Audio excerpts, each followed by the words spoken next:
ओम शांति। आज 26 नवंबर 2021। आज मीठे प्यारे बाप दादा के महावाक्य हैं। मीठे बच्चे, स्वयं को राजयोगी समझ विकारी संबंधों से ममत्व निकाल दो। स्वयं को राजयोगी समझ विकारी संबंधों से ममत्व निकाल दो। सिर्फ तोड़ निभाने के लिए साथ रहो। सिर्फ तोड़ निभाने के लिए साथ रहो।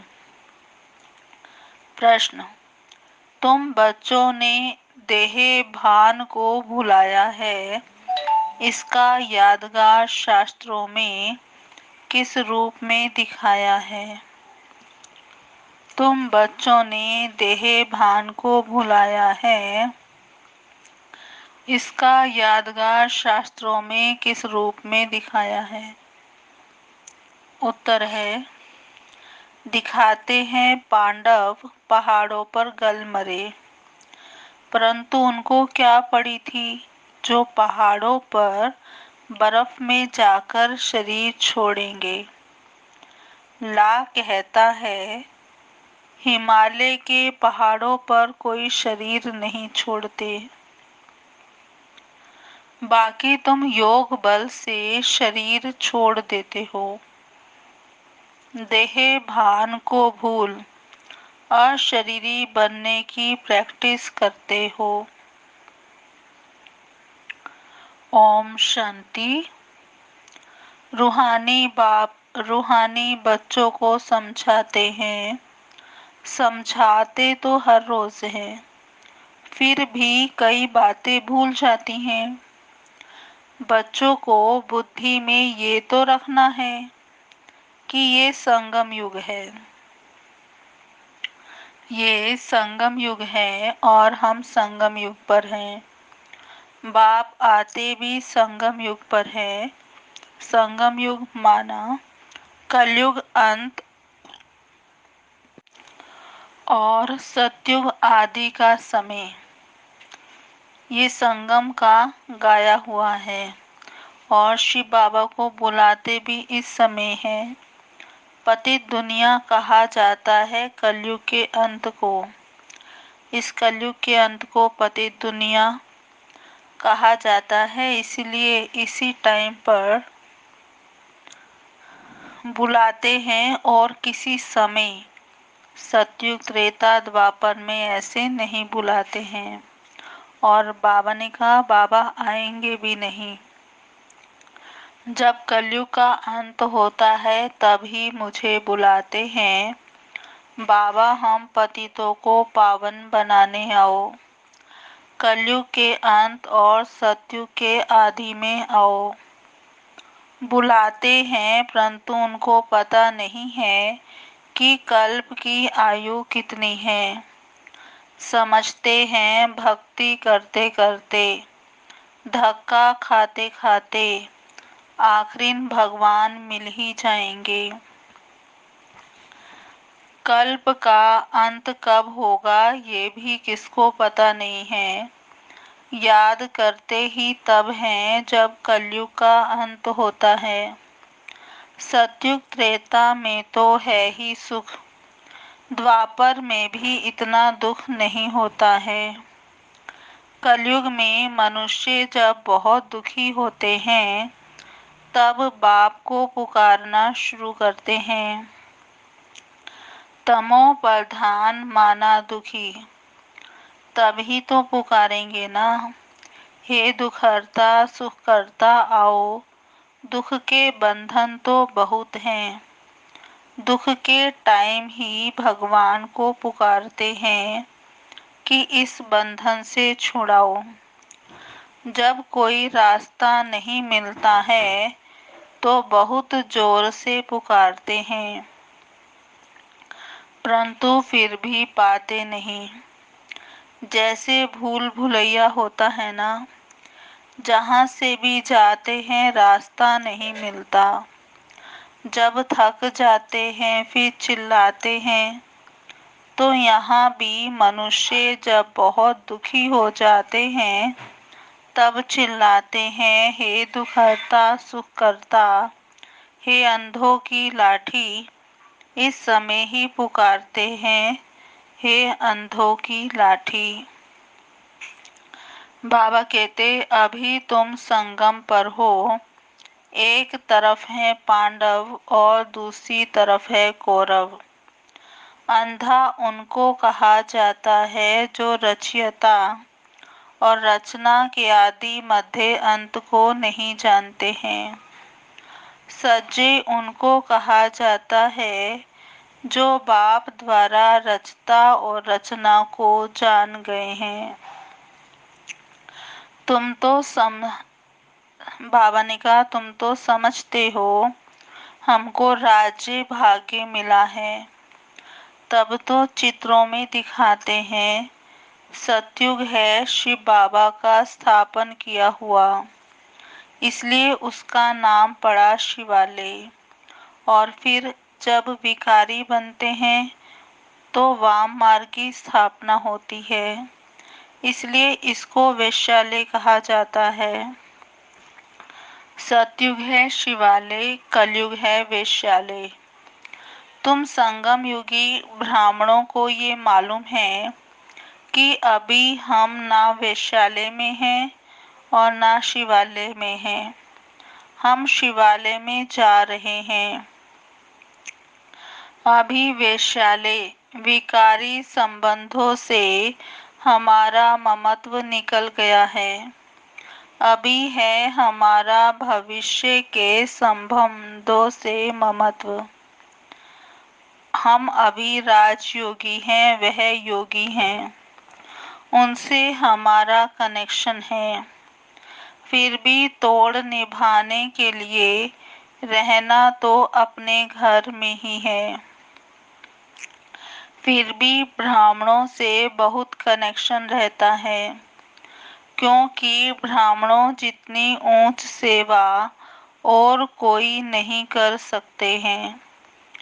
रूहानी सेवा करने बाप ही निमित्त बनते हैं। वह बाप भी है, टीचर भी है, तो गुरु भी है। सत्य बाबा, सत्य टीचर, सतगुरु भी है। सत्य को सुप्रीम कहा जाता है।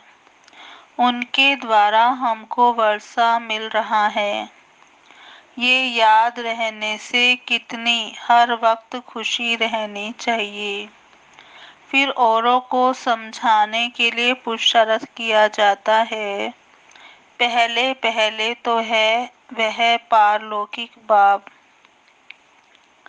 वह सत्य शिक्षक भी है, सतगुरु भी है। सृष्टि चक्र के आदि मध्य अंत का ज्ञान देते हैं, इसलिए उनको ज्ञान का सागर कहा जाता है। पहले पहले तो उनकी महिमा करनी है।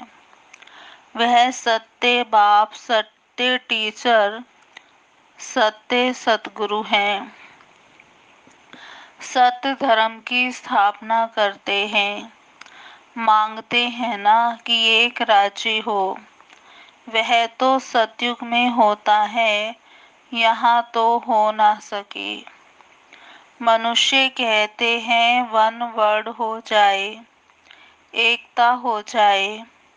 वर्ड तो एक ही होती है, सिर्फ वर्ड में एक राज्य हो, ये हो सकता है। देवताओं का राज्य था, वहाँ और कोई हंगामे की बात नहीं थी। बेहद का बाप ही आकर राजधानी स्थापन करते हैं। ये भी अब तुम समझ गए हो, बाप ही राजयोग सिखलाते हैं, ना कि श्री कृष्ण। उन्होंने कृष्ण के लिए समझ लिया है। राजयोग सिखलाया ही तब जब राजधानी स्थापन करनी थी। बाकी शास्त्रों में तो है महिमा। सिर्फ महिमा करने से कोई राजयोग सिखलाते हैं क्या? वो गीता आदि जो सुनाते हैं वह कोई राजयोग सिखलाते हैं क्या? गीता सुनाते हैं वह तो सिर्फ जो होकर गए हैं उनकी महिमा करते हैं। भगवान ने जिन्हों को सुनाया उन्होंने ही राज्य पद पाया। बाकी ये त्योहार आदि सब भक्ति मार्ग के हैं। मुख्य है ही संगम युग की बात। शिव बाबा आते हैं शिव जयंती के बाद कृष्ण जयंती। शिव बाबा के आने के बाद जरूर नई दुनिया स्थापन होगी। कृष्ण तो है सतयुग का मालिक। शिव बाबा ने आकर कृष्ण को ऐसा बनाया। एक कृष्ण को थोड़े ही ज्ञान दिया होगा। कृष्ण पूरी स्थापन की होगी। आत्मा को तमो प्रधान से सतो प्रधान बनाने के लिए योग सिखाया है। तुम ही फिर सतो रजो तमो में आते हो ना। ऐसे नहीं कि सतयुग में ही तुमको बैठ जाना है। 84 जन्मों का हिसाब भी है। सतयुग के बाद त्रेता द्वापर कलयुग जरूर आना ही है। दिन के बाद रात होनी ही है। सतयुग की स्थापना कौन करते हैं, कैसे करते हैं? क्योंकि सतयुग है ही नई दुनिया। बाप कहते हैं हम पुरानी दुनिया बदलते हैं। ये वही महाभारी महाभारत की लड़ाई मूसलों की है। कहते हैं पांडव भी थे, पांडवों की जीत हुई। स्वराज्य मिला है जरूर, तो स्वराज्य में आएंगे ना। शरीर भल कहाँ भी छोड़े, राजाई में तो आना है। ला कहता है हिमालय पहाड़ों पर कोई शरीर छोड़ते नहीं हैं। योग तो यहाँ ही सीखते हैं। योग बल से ही शरीर छोड़ना है। उनको क्या पड़ी है जो पहाड़ों पर बर्फ में जाकर शरीर छोड़ेंगे। ये भी गपोड़े हैं। जैसे सर्प पुरानी खाल छोड़ नहीं लेते हैं, वैसे आत्मा भी एक शरीर छोड़ दूसरा लेती है। शांति धाम में जाकर फिर आएंगे सतयुग में। बाबा ने समझाया है सतयुग में शरीर छोड़ेंगे तो आपे ही अपने समय पर जब शरीर बूढ़ा होता है तब एक शरीर छोड़ दूसरा लेते हैं। वहां तो वापिस शांति धाम में नहीं जाएंगे। शांति धाम में अभी जाना है। अभी वह प्रैक्टिस की जाती है। जो तुम्हारी वह प्रैक्टिस अविनाशी हो जाती है। यहाँ तो प्रैक्टिस इसलिए कराते हैं क्योंकि पुरानी दुनिया को ही छोड़ना है। वहाँ तो नई दुनिया है। स्वर्गवासी शरीर छोड़ेंगे तो स्वर्ग में ही जाएंगे। नरकवासी शरीर छोड़ेंगे तो नरक में ही रहेंगे। स्वर्ग में तो जा ना सके। सतयुग में तो तब जाएंगे जब बाप आकर राजयोग सिखलाएंगे। तब दैवी राजधानी में अर्थात सतयुग में जा सकेंगे। राजा महाराजा का लक़ब यहाँ भी मिलता है। पद दूसरा मिलता है परंतु नाम वह चलता रहता है, बदल नहीं सकता। कोई कोई का टाइटल कायम कर देते हैं। जो पैसे से टाइटल लेते हैं, आगे 1,00,000 2,00,000 देते थे तो लक़ब टाइटल मिलता था। तो यह रूहानी बाप रूहानी बच्चों को बैठ समझाते हैं। उनको कहा जाता है स्पिरिचुअल फादर, आत्माओं का बाप, जिसको बुलाते हैं कि हे बाबा आओ, आकर हमको पति से पावन बनाओ। यहाँ बड़ा दुख है, हमको राम राज्य में ले चलो। ड्रामानुसार 5000 वर्ष पहले भी ऐसे कहा था। परम पिता परमात्मा को आना ही है। ये चक्र फिरता ही रहता है। बाप कहते हैं मैं कल्प कल्प कल्प के संगम युग पर आता हूँ। ये अक्षर जरूर डालने होते हैं। ड्रामा के प्लान अनुसार आता हूँ। ड्रामा अक्षर भी लिखना पड़े तो मनुष्यों को पता पड़े कि ये 5000 वर्ष का ड्रामा है। अभी सब मनुष्य मात्र पतित हैं, इसलिए खुद कहते हैं हम पापी हैं, नीच हैं। बरोबर वैश्यालय भी है, विषय सागर है ना। विष्णुपुरी क्षीर सागर थी, जहाँ लक्ष्मी नारायण दोनों थे। यह क्षीर सागर भेंट में कहा जाता है, बाकी क्षीर सागर कोई होता नहीं है। सागर तो सतयुग में यही होता है, कलयुग में भी है। सतयुग में सारे सागर के तुम मालिक हो, सारी पृथ्वी आकाश के तुम मालिक हो। अभी तो टुकड़ा टुकड़ा हो गया है। अब ये है संगम युग। संगम युग जब याद आए तब समझे कि अब सतयुग में जाते हैं। संगम है तो बाबा भी जरूर होगा। वह इस दुनिया को बदलने वाला है। स्थापना तो ब्रह्मा द्वारा यहाँ होती है। अब तुम चित्र बनाते हो। बाबा तो है ही बिंदी, लाइट माइट की। तुम्हारी आत्मा भी लाइट है। अब तुमको लाइट कैसे देवे? तो तुम्हारे सिर पर बिंदी दे दी है। आत्मा को लाइट कैसे दें? लाइट देने से बड़ा बन जाता है। वह बड़ी लाइट को ही पूजते हैं। इसलिए मनुष्य परमात्मा को ज्योति स्वरूप कह देते हैं। वास्तव में लाइट है पवित्रता की निशानी। मनुष्य समझते हैं ज्योति स्वरूप है। बिंदी को अगर लाइट भी छोटी दें तो पूजा कैसे होगी? इसलिए बड़ा कर देते हैं।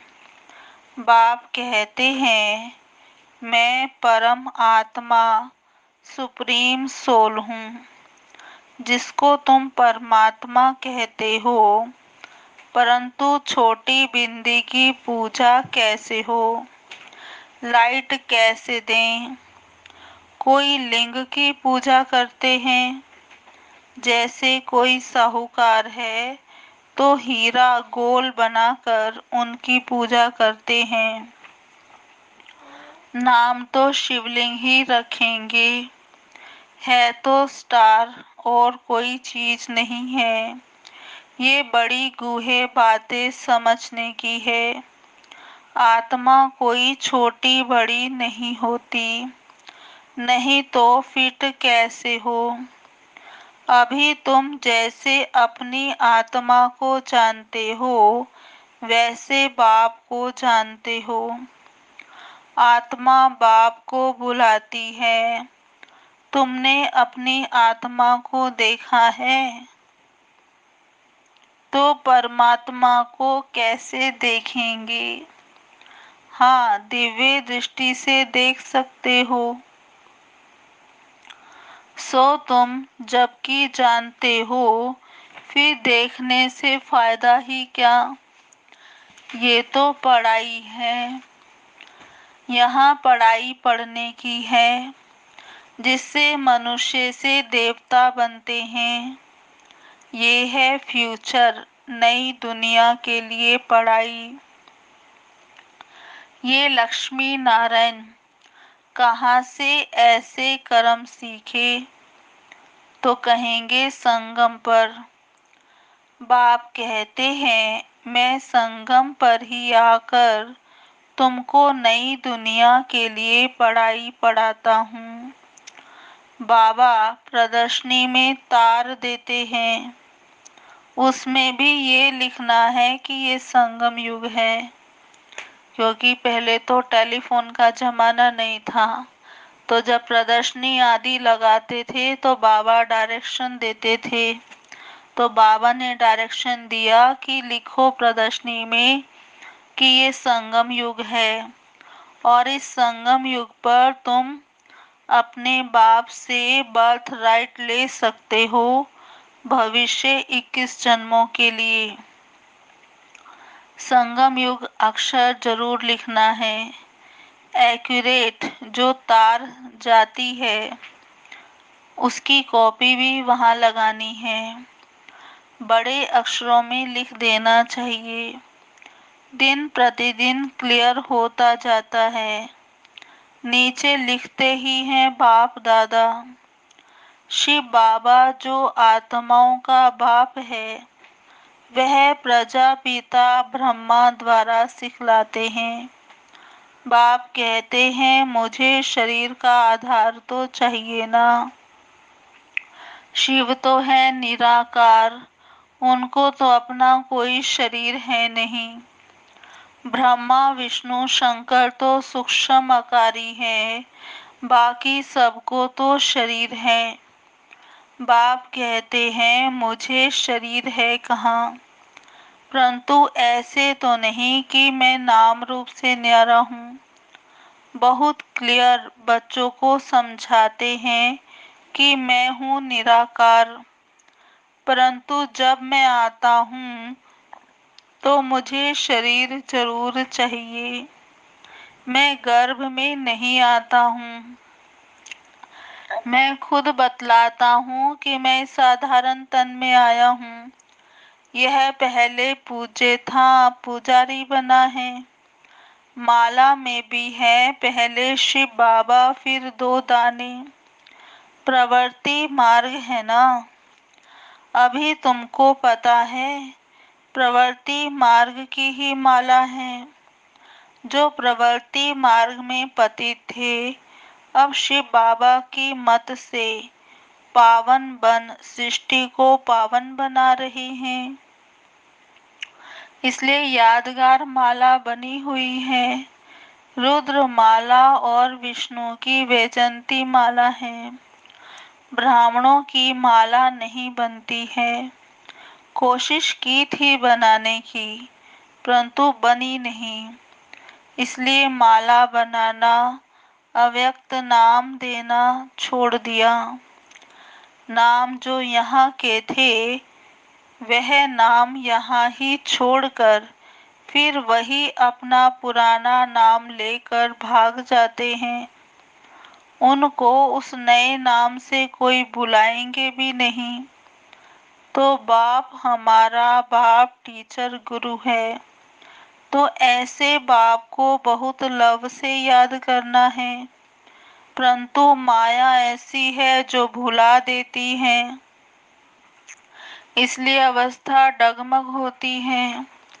मुरझाए पने की फीलिंग आती है। शिव बाबा की याद से फिर खड़े हो जाते हैं। अच्छा मीठे मीठे सिकिलधे बच्चों प्रति माता पिता बाप दादा का याद प्यार गुड मॉर्निंग। रूहानी बाप की रूहानी बच्चों को नमस्ते। हम रूहानी बच्चों की रूहानी बाप दादा को याद प्यार गुड मॉर्निंग, नमस्ते नमस्ते नमस्ते। सदा रहेंगे हंसते, बनेंगे फरिश्ते, चलेंगे परम धाम के सीधे रास्ते। अच्छा जी, ओम शांति। अभी सुनते हैं धारणा के लिए मुख्य सार। पहला, विकारी संबंधों से ममत्व निकाल देना है। विकारी संबंधों से ममत्व निकाल देना है। भविष्य के नए संबंधों से बुद्धि योग लगाना है। भविष्य के नए संबंधों से बुद्धि योग लगाना है। दूसरा पॉइंट, औरों को समझाने के लिए हर वक्त खुशी में रहना है। औरों को समझाने के लिए हर वक्त खुशी में रहना है। सत बाप, सत शिक्षक और सतगुरु की श्रीमत पर चल अंधों की लाठी बनना है। सत बाप, सत शिक्षक, सतगुरु की श्रीमत पर चल अंधों की लाठी बनना है। आज का वरदान, कोमलता को कमाल में परिवर्तन कर माया जीत बनने वाले शक्ति स्वरूप भव। कोमलता को कमाल में परिवर्तन कर माया जीत बनने वाले शक्ति स्वरूप भव। विस्तार है, शक्ति स्वरूप बनने के लिए कोमलता को कमाल में परिवर्तन करो। सिर्फ स्वयं के संस्कारों को परिवर्तन करने में कोमल बनो। कर्म में कभी कोमल नहीं बनना, इसमें शक्ति रूप बनना है। जो शक्ति रूप का कवच धारण कर लेते हैं, उन्हें माया का कोई भी तीर नहीं लग सकता। इसलिए आपके चेहरे नयन चैन से कोमलता की बजाय शक्ति रूप दिखाई दे, तब माया जीत बन पास विद ऑनर का सर्टिफिकेट ले सकेंगे। आज का स्लोगन, त्रिकालदर्शी की सीट पर सेट होकर हर कर्म करो तो माया दूर से ही भाग जाएगी। त्रिकालदर्शी की सीट पर सेट होकर कर्म करो तो माया दूर से ही भाग जाएगी। अच्छा जी, ओम शांति। आज की मुरली के स्वमान। पहला स्वमान, मैं आत्मा राजयोगी हूँ। मैं आत्मा राजयोगी हूँ। दूसरा स्वमान, मैं आत्मा अशरीरी हूँ। मैं आत्मा अशरीरी हूँ। तीसरा स्वमान, मैं आत्मा पांडव हूँ। मैं आत्मा पांडव हूँ। चौथा स्वमान, मैं आत्मा संगम युगी ब्राह्मण हूँ। मैं आत्मा संगम युगी ब्राह्मण हूँ। पांचवा स्वमान, मैं आत्मा अंधों की लाठी बन रही हूँ। मैं आत्मा अंधों की लाठी हूँ। छठा स्वमान, मैं आत्मा शक्ति स्वरूप हूँ। मैं आत्मा शक्ति स्वरूप हूँ। सातवां स्वमान, मैं आत्मा त्रिकालदर्शी हूँ। मैं आत्मा त्रिकालदर्शी हूँ। अच्छा जी, ओम शांति।